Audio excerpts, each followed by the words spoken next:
The story of Absalom's betrayal of David is one of the most dramatic and tragic events in the Bible. Absalom was one of David's sons. His sister Tamar was raped by their half-brother, Amnon. Amnon pretended to be sick and asked for his half-sister Tamar to help him in his house.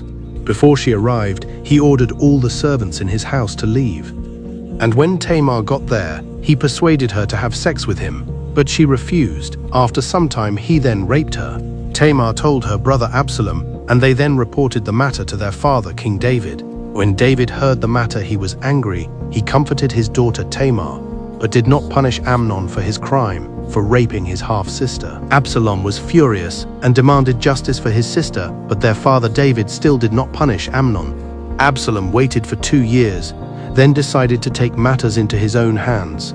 He organized a banquet, invited his half-brother Amnon, and then arranged for Amnon to be killed at the banquet in revenge for raping his sister Tamar. Afterward, Absalom fled and lived in exile for 3 years before eventually being allowed to return to Jerusalem.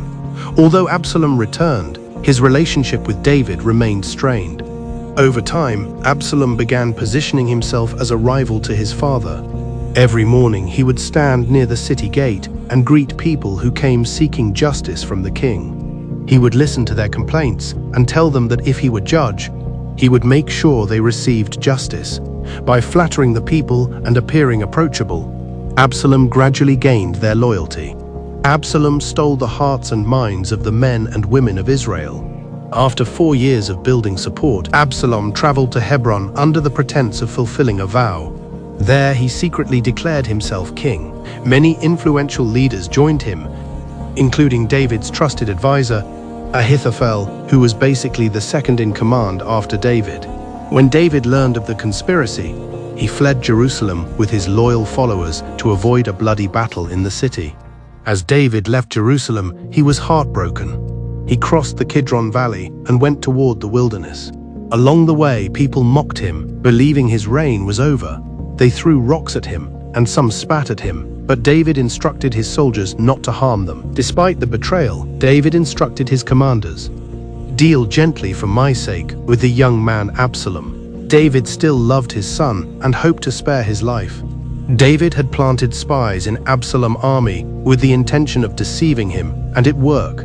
Absalom left the fortified city of Jerusalem and came out with his army to attack David, which was a dumb plan that David had set in motion.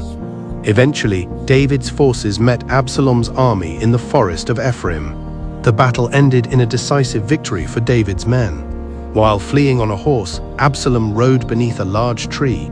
His long hair was caught in the branches, leaving him hanging helplessly in the air while the horse ran on.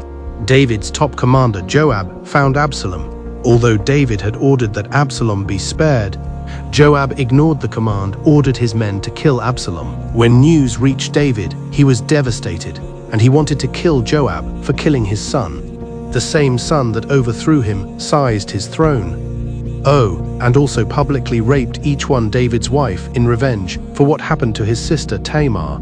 I forgot to tell you that part of Absalom's crazy activities, David still loved him, and instead of celebrating the victory, he mourned his son and cried.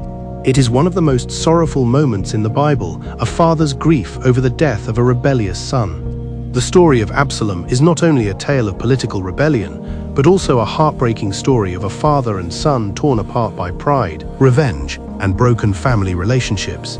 Like and subscribe to hear more stories.